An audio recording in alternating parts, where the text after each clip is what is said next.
जब आषाढ़ मास आता है तो केवल मौसम नहीं बदलता, बदलती है आत्मा की दिशा, बदलती है तप की तीव्रता, बदलती है भक्ति की प्रकृति और प्रकट होता है एक ऐसा रहस्य जो ना काल में समाया न मृत्यु में। आइए अब प्रारंभ करते हैं आषाढ़ मास महात्म्य का दूसरा अध्याय, जहाँ एक स्त्री की तपस्या ने स्वयं यमराज को भी रुला दिया।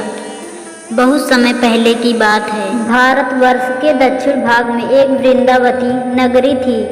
वहाँ एक अत्यंत साध्वी स्त्री निवास करती थी। नाम था सुनीता। वह न विधवा थी, न बाल विवाहित, न कुलवधू। वह तो ज्ञान, सेवा और संयम की साक्षात प्रतिमा थी। सुनीता ने विवाह नहीं किया था। वह बचपन से ही वेदों और धर्म ग्रंथों में रुचि रखती थी। उसने जीवन का लक्ष्य बनाया था कि मैं आषाढ़ मास को ही अपना पति मानूंगी और हर आषाढ़ मास को पूरे रूप से ब्रह्मचर्य, सेवा और भक्ति में लीन रहूंगी।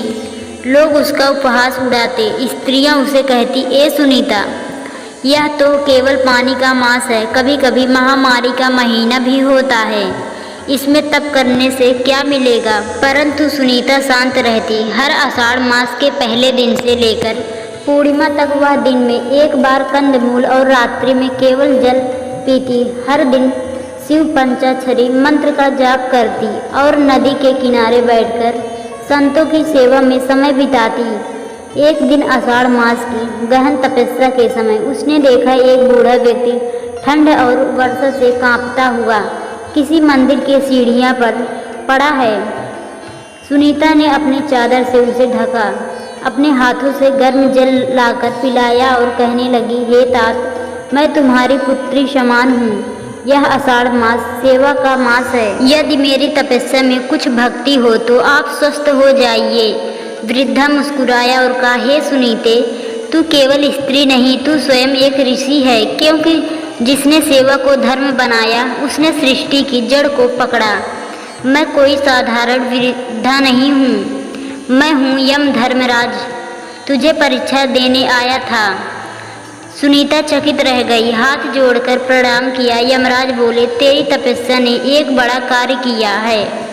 तेरी सेवा और आषाढ़ मास की महिमा से उस नगर के 108 पापियों की मृत्यु टल गई है और उनके कर्म प्रथा परिवर्तित हो गए हैं। हे साध्वी, तेरा जीवन केवल तुझे नहीं, सैकड़ों को मोक्ष के पथ पर ले जा रहा है। सुनीता की आंखों में आंसू बहने लगे। उसने कहा, प्रभु, यदि मेरी तपस्या में भक्ति है तो अगले युगों में भी लोग इस मास का उपहास करें। प्रत्येक घर में गुरु पूर्णिमा, जलदान, अन्नदान और सेवा की भावना जागे। हर स्त्री, चाहे वह गृहिणी हो या साध्वी, वह इस मास में सेवा भाव से अपने परिवार और संसार को संवार सके। यमराज ने वरदान दिया, तथास्तु। आषाढ़ मास के पुण्य से जो भी नारी व्रत, सेवा और सत्कर्म करेगी उसे मृत्यु भय कभी नहीं होगा। उसके घर में पितृ दोष समाप्त होगा, उसके कुल को सतत सुख प्राप्त होगा। आषाढ़ मास केवल सावन की दशक नहीं, वह एक अवसर है सेवा करने का।